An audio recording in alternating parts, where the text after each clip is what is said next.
From the News Talk STL studios in St. Louis, it's the Right Mind Show with Todd Showalter.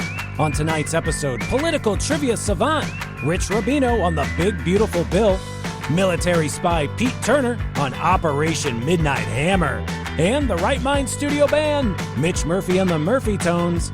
Now putting the fun in your dysfunctional world, here's your host, Todd Showalter. Well, I'm going to go drag my couch out into my front yard, set her on fire, and make a big explosion for the big Independence Day holiday. Ha-ha!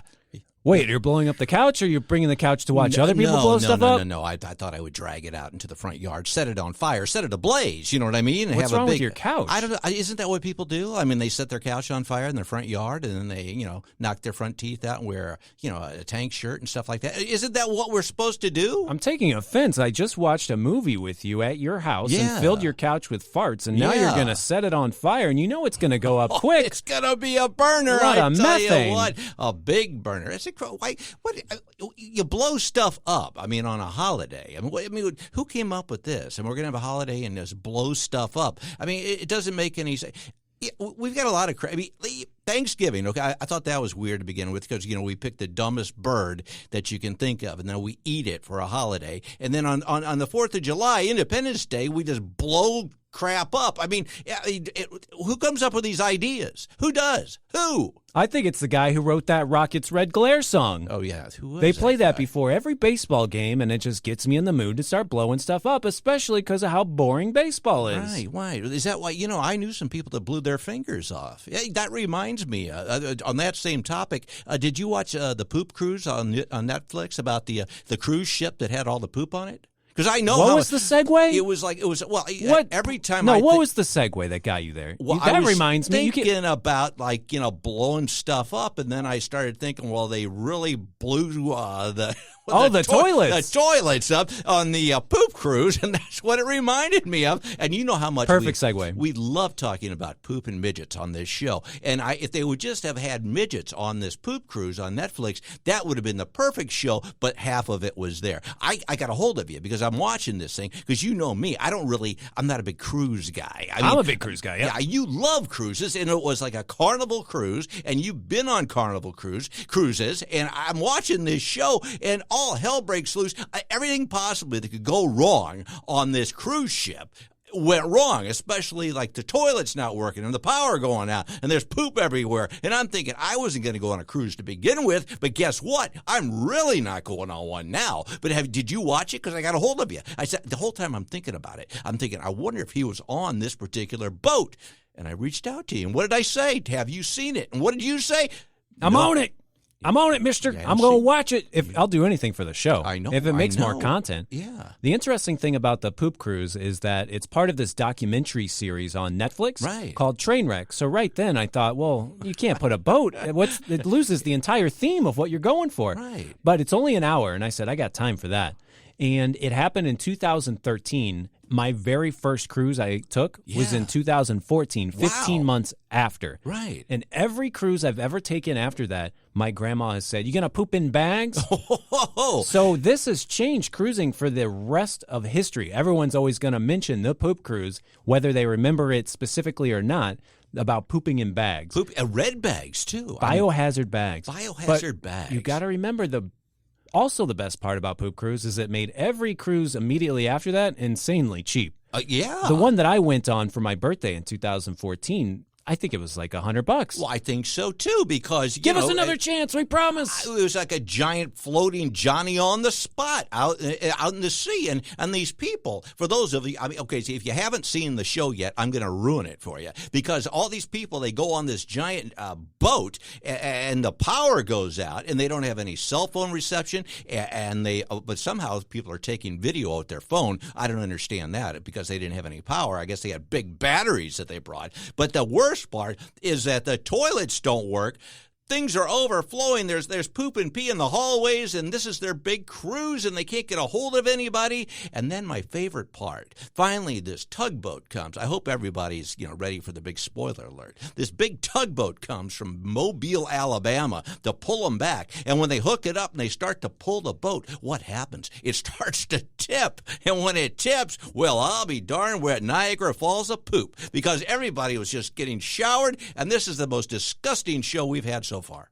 You think that you'd be able to survive this if you were in that situation, but it's more hindsight is 2020. I don't know. Speaking of hindsight, and none of these people have been camping. Is what it sounds like. Right. They're all people who paid a couple grand to go on a 3-day cruise. That's where they made their first mistake. You can't get any fun in 3 days. They should have gone on a week-long cruise. So they go on this 3-day cruise expecting everything to be handed to them. And then when it turns into a camping trip, they lose their damn minds, and they're dragging all their mattresses up to the roof, and they're tying their sheets on the different things so they can get some shade, and then the rain comes and says, screw that idea. Yeah. People banging away right there on the deck chairs. I couldn't believe I guess that's what you do. I mean, they said, well, hey, honey, well, you might as well start doing it right out here on the deck. And people are saying, do you want a towel? And they're saying, we don't have any towels. We left those back with the poop in our room. And they're just doing it right there. It was unbelievable. It was crazy, I tell you.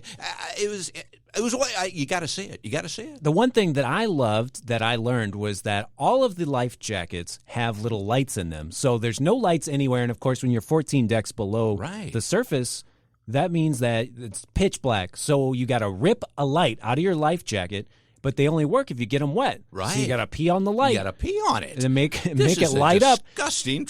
But they don't just light up. They flash like a discotheque. So everyone's walking down the halls getting epilepsy with their pee-smelled flashlights. With the Bee Gees playing in the background that they didn't have because there wasn't any power. And then the best part, and I'm not going to talk about this the whole show, unless they want to just send this us, first segment. Unless they want to give us a free pass on a cruise, which I won't take. But they decided, we've got a great idea. We have all these people that are stranded here, okay?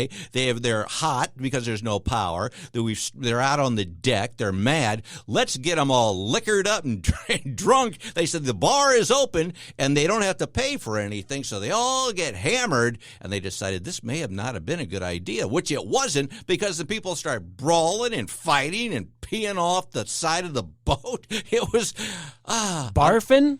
More different types of liquids going everywhere. I'm not going on a cruise now. I am not going to. I mean, that's all I need. I mean, I wasn't going to do it. That reminds me also, that guy in New York that just, the mayor primary. I'm really big on segues today. Zoran Mamdani? That sounds like some type of this thing you get in your stomach that makes He's a socialist. Free drinks for everyone in New York. Well, his name sounds like something that makes you have to poop. Free poop bags. Yeah, I guess it is. What's this guy? Well, okay, you were what? During 9/11, like what, 2 years old? No, I know you were older than that. But, I mean, everybody said, never forget, never forget. Now, I'm not equating this guy to 9/11, but at the same time, wait a minute. Now you've got some extreme socialist guy coming out. Is he Muslim? I don't know. Should I don't know. I don't really know. Do the accent, whatever it is. We are going to make sure that I am. I think he's Scottish. So you want to be a soccer player, Mr. Williams? And then Mr. Williams didn't want to, and so they got this guy coming in, okay, who's going to turn New York City. I think they want to be like the new California, just make it into a giant S-hole, okay? And so they basically have this guy that wants socialism, and he's going to have these grocery stores. They're all state-run, which are actually city-run. I was just in New York like last summer or whatever, and it was perfectly fine. I mean, people give it a bad rap, but if this guy comes in and he takes it over and turns it into a socialist compound, it's just not going to be the same. I can vouch for that. I can, because I ran around half naked during the 4th of July when I was in New York City as Todd America. Does that all make sense? Yeah, New York City is exactly like the Carnival Triumph cruise from the Trainwreck documentary, because none of the toilets work. There's poop on the street, so I assume none of the toilets work. That's San Francisco, too. They need to get the Staten Island Ferry tugboat and just pull New York City out into the ocean. Dump it. just dump it. Yeah, Get rid of it. it's It was a shame. good while it lasted. There was a couple good musicals. They're not going to top Hamilton yeah. anyway. No, and Hamilton turned all woke. Yeah, I mean, seriously. I mean, Hamilton, Schmamilton. You like how I rhyme that? And so, I mean, but it's an okay show. But I mean, they were the ones that like got all mad when Mike Pence, like the vice president at the time, was in the audience, and they went out. What do? They go out there and stick their butts out at him. They weren't going to perform. They were going to do something. I don't know, but they made a big stink to do about it that had nothing to do with singing Hamilton, people. I tell you what, I'm all steamed and mad. But the 4th of July weekend is here. I mean, I'm telling you what. I mean, besides burning things and blowing fingers off and eating hot dogs, I tell you what, it's probably my third favorite holiday. I'm going to leave it at that. What is it? One of your tops? You just held up some fingers, but you didn't have all of them there. I guess you I'm started the early. Claw. That's right. It's because I was throwing bottle rockets at Juice the dog, and I thought he'd like them, and he didn't. Run, Juice, run! No, I wouldn't do that because now people are going to say, don't say that about dogs. You know, I did that. Anything you say about dogs, okay, anything. I mean, it doesn't matter if you're even just halfway joking or you're big way joking. Everybody knows it's a joke. Some people are so offended about, and they take it out of you. I mean, take it out on you. I mean, you can't joke about dogs. I mean, people are savages when it comes to that. So I am in no way making fun of throwing bottle rockets at Juice the dog, even though that would have been really funny had it really happened. But I'm not making fun of it. You know, on my Dogtown group on Facebook, because I live in Dogtown, it's kind of a nickname for this little bunch of cities in St. Louis. Sure it is. Well, everyone gets mad at the fireworks and says on the Dogtown Facebook group, please don't set off the fireworks. It makes all the veterans upset because they have PTSD. But none of those people ever served. And then finally a veteran said, quit speaking up for me. I like it when stuff blows up. Exactly. Shoot off whatever you want. I love America. Fire in the hole. Yeah, so maybe he doesn't speak for all veterans, but the one in my group says, let it burn, baby. Red, white, and blue. I think so. It's probably that whiny little HOA person that just doesn't like him because think of the veterans. Yeah, I couldn't serve though. I have a bone spur. Don't you hate that when they all have to talk for somebody else? Don't talk for me. You don't know what I'm talking about. You saw that whiny little HOA person. Just that we ought to like set her up on some. No, I'm not going to say that. I was going to say we're going to blow her up with fireworks, but that would be really cruel and mean. And that would mean I'm trying to incite some type of violence. But it's not against a dog, so I guess it's okay. Yes. Business proposition, come to Dogtown, wait with a big net for all the dogs to jump the fence during the fireworks, scoop them up, then wait for the reward. Right. Because dogs are going to be getting out left and right during 4th of July. Maybe go to the richer neighborhood. Yeah, my neighborhood sucks. Go to the richer neighborhoods. Go where Todd lives, Baldwin, Town and Country. Wait outside the manors and the mansions and whatever they call those little cul-de-sacs and get those dogs. Yeah, well, you know why they called it Dogtown? This is true. During the World's Fair, they had a bunch of people that were, I guess they were athletes, but they were hungry athletes, and I think they used to eat the dogs. They ate the dogs in Dogtown. Is that what it is? Now, a lot of people That's not true, but that is a fact that you said. Okay. It's not true, but is it a good one? It feels truthy. Okay. All right, well, I'm still going to ask. Rich Rubino would know all the facts. Rich is coming on the show today. Is there anything more patriotic than that? I mean, maybe, you know what, if we were to drag Rich's giant book out into the front yard and set it on fire, that would take longer to burn than my couch. Because it's a huge book. Man's a trivia savant. He is. He and me, I tell you, among other things. Well, we'll talk to him when we come back. He's got a bunch of stuff to talk about, especially this Trump big bill that may be even all done by the time you're listening to this, which is old news, but just pretend like you didn't. Whenever I type in BBB as a hashtag, filthy images come up. So I got to stop using that. I think it stands for like big, beautiful babes. Big, beautiful babes. Huh. Well, we'll see if Rich Rubino is a big, beautiful babe when we come back. And that and more this big holiday weekend. I'm Todd Showalter, along with my bestest buddy in the whole world. I even wrote it in my book. This is The Right Mind Show. We'll be right back. Coming up next on The Right Mind Show with Todd Showalter, The Big Beautiful Bill with Rich Rubino.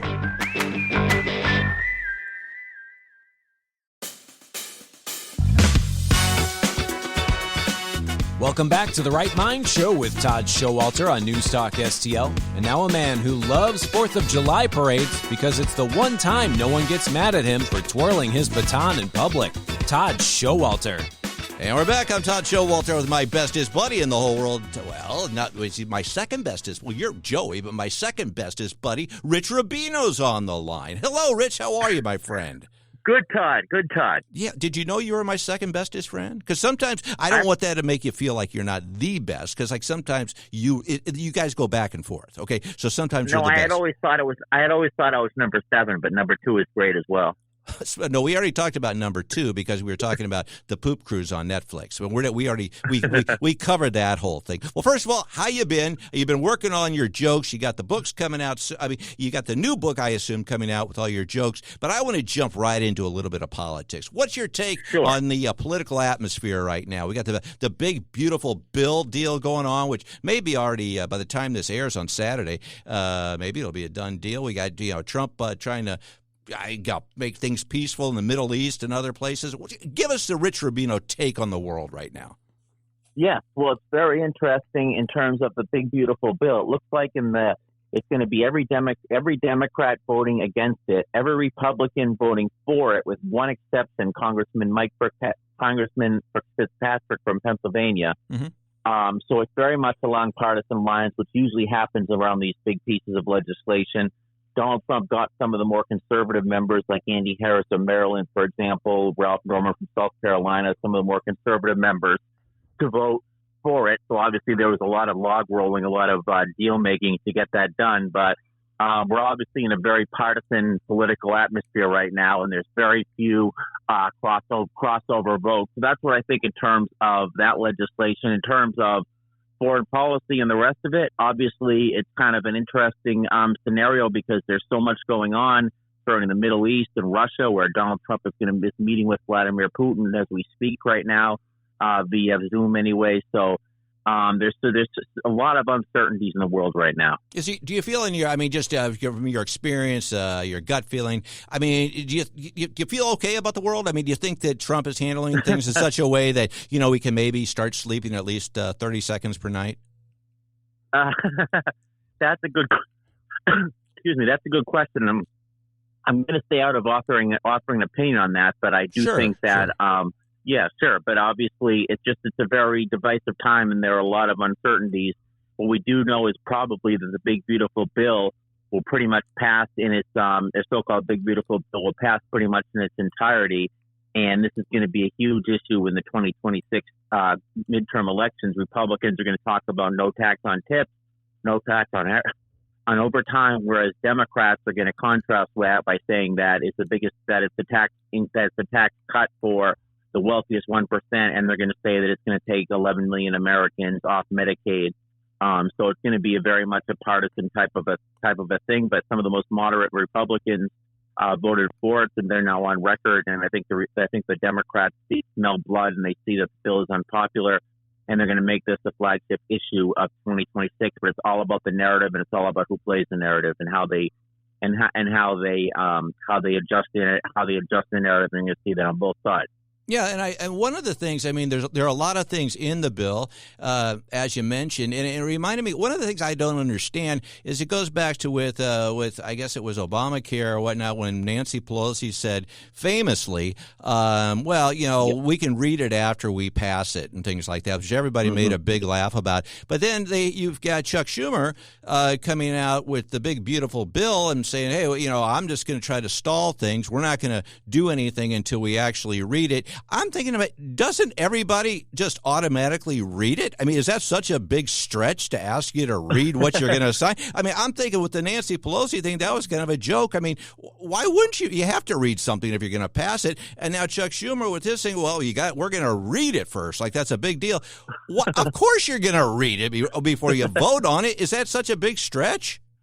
Welcome to the United States Congress. Yeah. I'm like, come on. Sure, I'll sign right here. What is it? Well, you know what? I mean, it's crazy. It is. You're right. Go ahead. There was something in it that Marjorie Taylor Greene involving AI that she said that she would have voted against the original version if it was in the original version if she had read it, but she didn't necessarily read it. And you're right, Nancy Pelosi did say that we have to read the bill first.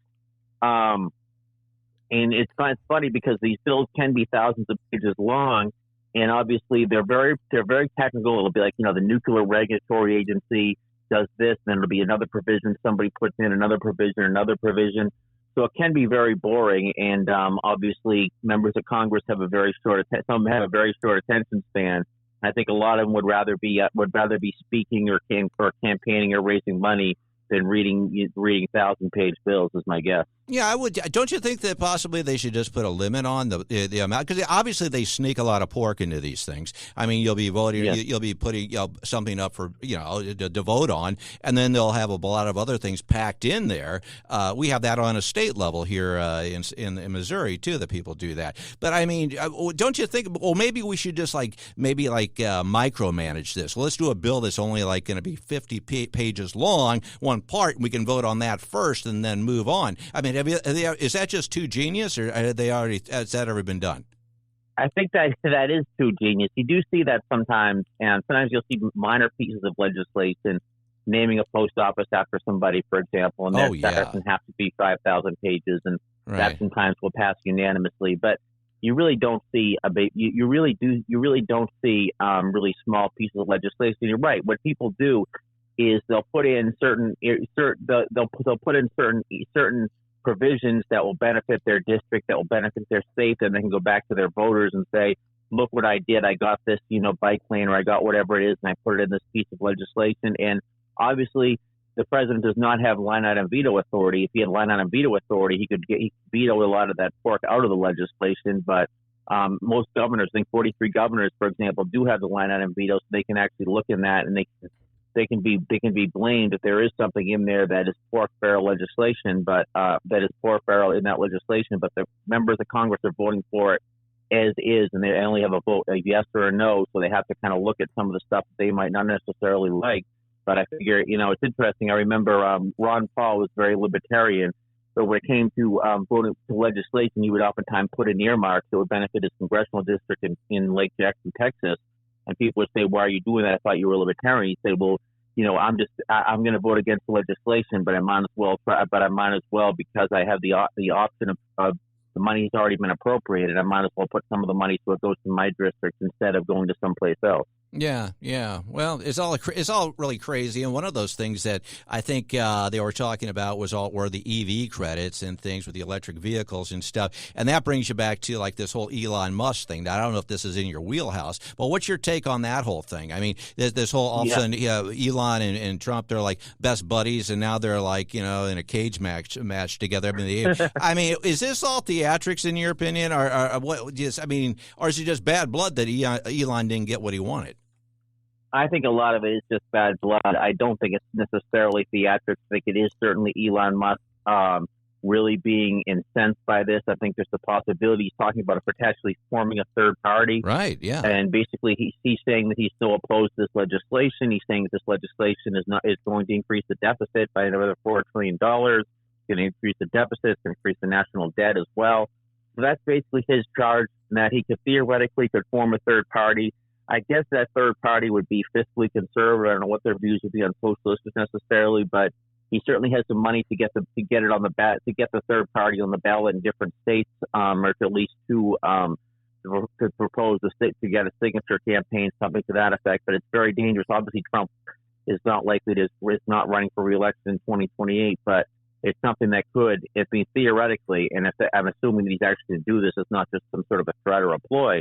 If he does do this in 2028 and forms a third party that's fiscally conservative, they could split the Republican vote, and a Democrat could come in there and walk right into the White House based on that. So it's a very scary episode, I think, for Donald Trump if this actually happens, if he wants a Republican to succeed him in 2028.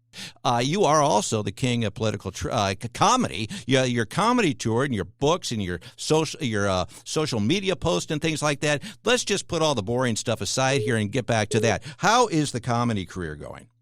Well, first of all, I may be funny, but I don't have a lot of common sense. Well, okay. All right. Now, I do hear. Well, here's one that I came up with recently. Did you know that Sigmund Freud was known to stumble and fall a lot, fall down?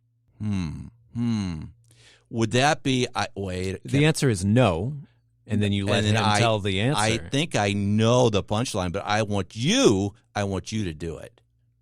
Yes. Well, that was a Freudian slip. The Freudian slip. See, and this is why you need a residency in Vegas. Okay, I'm telling you what. I mean, you can keep your Cher, your Taylor Swift, all those Swifties. We could have Richies, okay, out there. We could just have them out there in flocks. Yeah, I mean, seriously. I mean, you got the new. How close is the new book to being done? Hopefully by the end of the year. All right, my friend. Well, thank you for joining us as always, and make sure not to blow off any fingers for the 4th of July weekend, okay? Darn it, I had all those bottle rockets, but okay. Okay, well, you really only need 2 fingers, but we'll talk about that next time. Okay.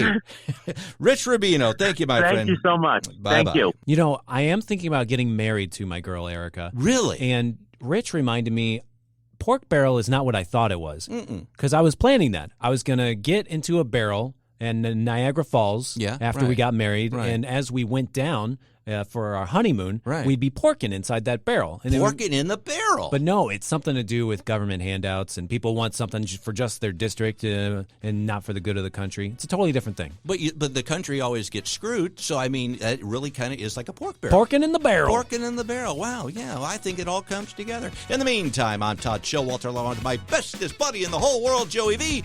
We'll be right back.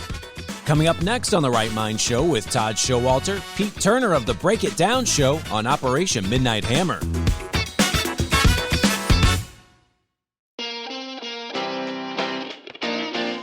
Welcome back to The Right Mind Show with Todd Showalter on News Talk STL. And now, a political cartoonist who loves to drive liberals crazy. He even got a boating license so he could be better at trolling. Todd Showalter. And we're back on Todd Showalter along with my bestest buddy Joey V. And on the line now is, as we just said earlier, not just a spy, but he's the official Right Mind Show military spy. Don't you like that, Pete? It's Mr. Pete Turner. How are you, my friend? I love the promotion, man. Thank you. Yeah, the official. We don't give that moniker to just anybody, okay? But you deserve it. How have you been, first of all? Good? Oh, good. Busy, man. Busy. It's a crazy world, and I run my own show, so I'm always doing that. But I'm also, you know how the entertainment business is. Yeah. The better you do, the more people want you to do things. And, right. So I've been busy. And that's what you said. You basically said, I can only give you like 10 seconds here because I'm off to talk. Yeah, but we're going to make this quick. No, we're not. We're going to have a good time. Actually, you mentioned you had some information, some things you want to talk about, the Operation Midnight Hammer, and some different things that were going on. And you being the guy on the inside of things like that, I think you can bring a different perspective to it than the rest of us can handle. What do you have to say about that? What was your take on it? There's a lot of interesting things. I know people who know people, and sometimes they are the people, if that makes any sense. So when they talk about the office that looked into the target for all the nuke sites in Iran, right? Like, that's a real thing. We have these, I guess you'd call them internal think tanks, where they try to decide, what do we do? What do we know? What do we need to know? What capabilities do we need to build? And so, like, at our best, these guys get to have their Super Bowl, and it goes off without a hitch. Yeah. And or worse, something like Able Danger happens, which was the cell. So this is, again, another guy that I know. He was my commander in Bosnia, right? And Able Danger was a data mining operation. It's just in the late 90s. And they discovered the operational cells for the 9/11 attackers. Wow. But the legal requirements at the time, because as much as we want to believe otherwise, Intel folks can't collect on Americans. Like, and when you do, it's very regimented, and it's like, hey, you can keep that for 90 days, and then you got to kick it out, right? So we're not supposed to do that. And so what ultimately happened was they found all this information. It was becoming something powerful, and then the law caught up with it because the law was behind the technology in this case, in Able Danger's case, right? And so they had to dump all of those files that they had put together before anything really could be done. And so we knew about these operational cells, where they were, who they were, but we weren't allowed to keep it. So that's the worst end of it, right? So we have two examples here. Yeah. So Did you not know about this? No. Wait a minute. Back up the bus here. So you're saying that there's a law, and I guess the Patriot Act. I mean, I don't know if that dissolved that or what, but at the time, you're saying that we had the information on who the people were and what the cells were for the attack on 9/11, and the date expired, and we just had to get rid of it. Yeah, basically, that's the long and the short of it. Yeah, because data mining was a new thing, and so it's I guess the question would be, what does the computer have, and what does the analyst see and know, right? Right. And so, like, if they got your name in a computer, have they collected on you? Oh, I don't know. Maybe because you live in this area, you went to the DMV or whatever it is. Like, I don't know that about you, but you're in the record. Sure. And we can't hold that record, right? And so it's meant to protect us. This is all pre-Patriot Act, by the way. Right. So right. it's meant to protect us from our own intelligence services. That's a good thing. But there's a cost. The cost is you can't maintain information on American citizens. And so because you can't sort through all of it gets thrown out every so often. You have to claim, you have to purge. And that was the problem, was the law and the distance from the able danger guys to like the real decision makers was too great to sort out what had to happen. And so the system operated normally and they had to delete the files. I can get you contact with Eric. He'll talk to you about it. It's an interesting story. Wow. The other side of it is the Hammer operation, where you have these guys and they build a bomb specific made and the engineering that's involved. All of that goes into this whole thing where, none of this is done for the first time. So all of the operation, when they go to Iran, right? Mm-hmm. Years before, engineers had gone out into probably the Sierra and they drilled, air shafts into mountains to simulate that site. And, they did all, and I'm just saying engineers, because you can picture that. You can picture the drill. How do you get a drill? What does it make? All those things are happening. And then you get the pilots fly over and they're trying to bullseye these holes, and they just learn about how these things behave. And you realize, hey, we don't have any ordnance that could fit. So we need bigger. So this whole process just iterates until you have a capacity to go out and hit all of these sites simultaneously with multiple bombs, and this is a miracle operation, but really it's born on the backs of like a career-long arc of capacity being built to do this one thing. And if we can do it there, all of our adversaries are going, where can't they do it? Right. And so it's not just a big win in the immediate tactical sense, but also anybody who's like looking around. One of my friends said it great. It's like right now Russia is trying to be able to hit any part of Kiev. Right. Or keys, if you want to say it that way. Yeah. We are hitting specific holes in the ground in a mountain in Iran. Yeah. Like it's an 18-inch wide hole, right? And right. Going and blowing the concrete top off of it, sending another one down, sending another one in instant sequence. That's an amazing capability, but it wasn't invented yesterday. It was built way over a decade. Okay, well, that's interesting. Oh, so so the whole Operation Midnight Hammer, which it's just being applauded for it being such a huge success. And so you had the B-2 bombers going with the bunker bombs, I believe they call it. What do they call it? Yeah. Okay, and but bunker busters or whatever. And so, but a lot of this, and I don't think a lot of people realize this. I mean, a lot of that, it wasn't just like, okay, we're going to fly over and blow them up. A lot of this was pre-planned, and there was a lot of effort that went in to prepare for this. Is that what you're saying? Yeah, absolutely. I mean, you think about what are the big threats? Okay, well, Iran, if they get nuclear power, what do we do about that? Well, we can attack their heavy water capability. Yeah, but that's not going to stop long. How do we get after, the things that really make and enrich uranium? And so you just have smart dudes, I'm saying dudes, I mean anybody, right? Females. Sure, sure. But how do you build that capacity? What do you need? So these guys first need a budget. They need time. They need experts. And so they start running through these things. And then that bomb was purpose built for that purpose. And how do you build that? Well, you start blowing things up and you're like, that won't work. What we need is a steel encased bomb that can go into an 18-inch hole, and then that's how this goes. So it takes a long time to build all that capacity. And if you're going to do it for Iran, well, what's another? How do we blow up the Three Gorges Dam in China? I'm not saying that we actually are going to do this, but obviously someone is studying that. Right. What's the best way to do that? And then you're right. How do you? Because people are on alert, and so they're thinking, "Wait, yeah, you're right." Because it's definitely a deterrent to do anything. Because you're thinking, well, they did it here; they could obviously maybe do it. They did it there, rather they could do it here as well. So yeah, that is a great deterrent. But I didn't realize so much time and effort went into this. I mean, obviously, it wasn't just like they just loaded up the planes and flew over there. But you're saying, I mean, a lot of this, was how long of a time period is it? You think that does this usually take to stake out? It's well over a decade. Really, a decade? You get that, wow. Yeah, absolutely. Okay. You get that problem of like, what are we going to do about this, right? So the military just starts trying to figure it out. They call this, and look, I'm painting with a broad brush here.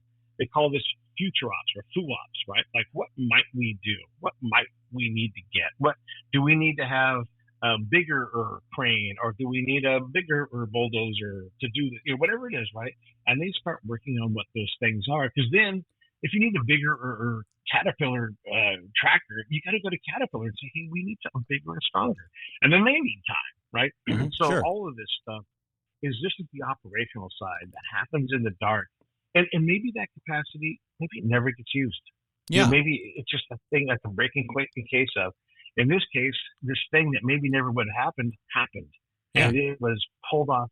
And here's the thing, right? So we talked about the operational side, we talked about the bombs, all that, right? Yeah. We did this in a joint fashion, jointly with Israel, who's in a 7-front war. And they go into we've already mapped out the path that we need so we can have air dominance. Right. Would you like some air dominance in the United States? Yes, we would. And so we work together with them, and they're amazing. We talk about the intel side. They're amazing intel collection and penetration. All of this is in concert. So it's not just the dudes in the B-2s, and they did a great job, of course, but it's the engineers who go in and practice drilling holes so we can learn what that is. It's the guys who design munitions, which are a lot of times contractors, right? You go to, I don't know, pick a contract company, and they'll have engineers like, we know how to design that. Let me work on it. And so it's just this concert of thousands of people and tens of thousands of hours of work to be able to spend 45 minutes over airspace in Iran. Hey, well, before I let you go, though, let's give you the plug for your show, which is the awesome show with all the big celebs that you have out there. I mean, what's coming up on your show? Actually, I just did a show the other day kind of talking about the Messiah part of the operational stuff with a guy named Gavin Stone. We've had that out. Today, I'm going to break down some media because there's so much nonsense in the media. I've got a real reporter, a real local news guy. And we're just going to read a couple of these stories and just kind of illuminate, hey, you're getting played by these people. So, when you cite a bad source, you cite a bad source, but you're passionate about what they said, you got played. We all are susceptible to this. So we're going to spend some time doing that today on the Break It Down show with a guy named Patrick Richardson. He's a longtime Kansas reporter, a real newsy guy. Yeah. And so we're just going to look at, like an editor, look at these things. And then I've got General McChrystal coming up, and I've got a lot of things. Oh, you do? Really yeah. I'll talk about. Well, yeah, and again, give us a shout. Say their name again so people can find it. The Break It Down Show. Best place is YouTube. Just type in P.A. Turner or Break It Down Show. It should come up. Break It Down show. Okay, yeah, and it's a great show. And I tell you, you're one of the guests whenever you're on the show, we could literally talk for 3 or 4 hours, and because there's just so many, you start talking about different things, and so I can't wait till you come back so we can hit on some of these other things. Unfortunately, we're out of time for this one, but thank you so much, Pete, because again, now my mind's spinning, and at least I'm not going to worry anymore because you're just saying it's not worth it. Yeah, right. Not worth it. Yeah, thank you, man. Anytime you want me on, I'm glad to come back. Okay. Well, we'll talk to you in about 5 minutes then. Okay. Take care, my friend, and thank you very much. All right. Thank you. Bye-bye. Bye-bye. There's Pete Turner. I got to, I go back to the other shows, and I'm not trying to compare us because, we already know that we're the best. But, the thing is, how many other shows have their own, not only just a spy, but their very own show spy? We have our very own military spy. We have our very own political consultant with Rich Rubino. We now have our very own spy. We have Mitch, the band leader, that does absolutely nothing except, complain about the food here at Craft Services and his contract. So we have that. We did have Admiral Andy until he went AWOL. What are we missing now, my friend? What are we missing? Do we need a doctor? Well, Randy told her he kind of fit on for that. What do we have that's very unique for our show alone that we don't have yet? Well, the audience reaction has been overwhelmingly towards no guests. No, yeah, I know that. They want to hear more of us. I know they do. We should be the official host of the Right Mind Show with Todd Showalter. Well, yeah, we are. No, wait a minute. Now, we are. Okay, we are that. But do we need – so say we don't have them as guests. Just say that we say that we have these people, and we don't even have them on, okay? So we could have here comes the official zookeeper of the Right Mind Show, Bob Wallace. And it's like, but Bob never comes on. Just the fact that we have somebody to say is the official. Do you know what I'm saying? Mm-hmm. Or maybe here, the official proctologist of the Right Mind Show. Here's Seymour Butts. Something like that. You know what I mean? Are we missing something? Well, I did like all the war that we got into. So probably someone who has actually killed some people would be great. Yeah. for the government. To actually have somebody who's on done it legally. Somebody that's been killed, have them on the show? No, someone who's a pilot. Of one okay. of these B-2 bombers would be pretty cool. Okay. I don't know if Mr. Turner has actually flown any of these B-2s. I don't. What they were a band, weren't they? Because they had Love Shack and all that stuff. It was That's like, an older Love plane. Shack, baby. When that was That's the B-52. The B-2 is the one that they sent over to Iran, and they're from know. Missouri here. They are. They came Missouri. from Whiteman, and did you know that this term is so great? They put warheads on foreheads. That's the precision that they have to blow someone up. They can take their warhead and put it right in the middle of your forehead and make sure you go kablooey. Wait. So they take a warhead to the forehead? They give it to the forehead. The forehead. And did you know that B2 in the vitamin world is riboflavin? Oh, I did not know that. Yeah. You can't get enough riboflavin. I wonder if they call it that. Like I'm taking the riboflavin, the Jerry Lewis voice. I'm going up to go murder some people in Iran. I'm just going to stop the show. Is there like a break screeching Nukes here? on Dukes is what I would do. I would I'm shoot it right up their bum. Now you bring up Jerry Lewis. Is there like some type? Are you like channeling like a Jerry Lewis telethon here or something? Well, because you've got all these old celebs, these dead celebs. Why are all these popping into your head all of a sudden? And why are you like becoming these people? Are you channeling? Are you channeling on the Right Mind show? No, you could be the official channeler.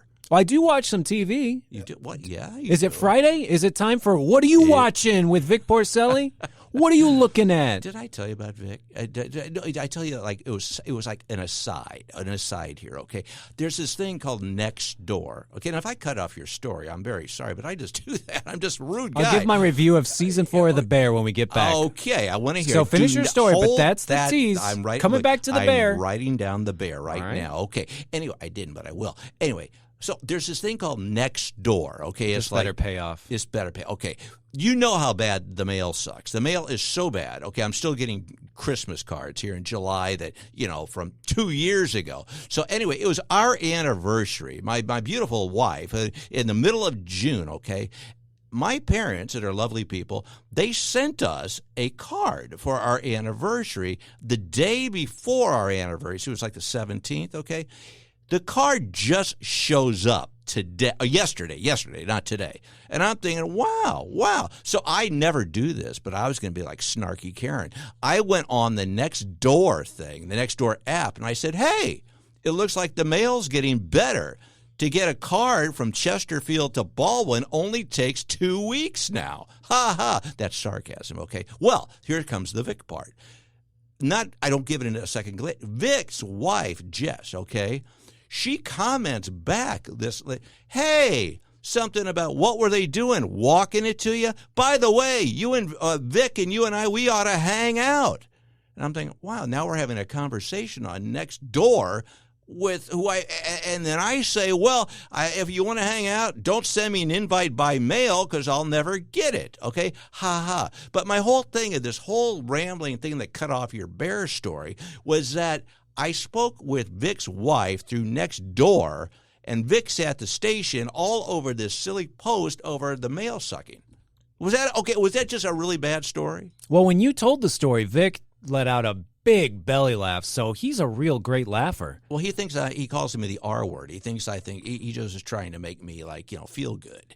So you don't think the hangout is actually going to happen? That Jess has gone behind No, Vic's back to hang out? He's probably going to, hey, don't have the R guy over here. We're not going to spend our time with any people like him. He's right-minded, that guy. Yeah, that R guy. Yeah, whatever. No, but he let out a big belly laugh. I don't even think he knew what he was like. Oh, he's special. Just laugh at him. I think that's what he thought. Now, back to your bear story, and I promise I will zip it and lip it or lip it and zip it. I will not talk. You better cut me off because I'm on a roll. Jump in here with the bear story. Well, have you watched season 4 of The Bear yet? Are you caught up? No, I can't watch that show because I watched one episode and they screamed so much I got a headache. But go ahead. Yes, Jeff. You know Jeff. Come on, Jeff. That's all they say, man. Chef. They're just yelling. Chef. Oh, it's terrible. But I've just decided I'm in to watch it all, no matter what. Even though I don't enjoy it, I keep watching it. But season 4 is great because they actually pull from the real headlines.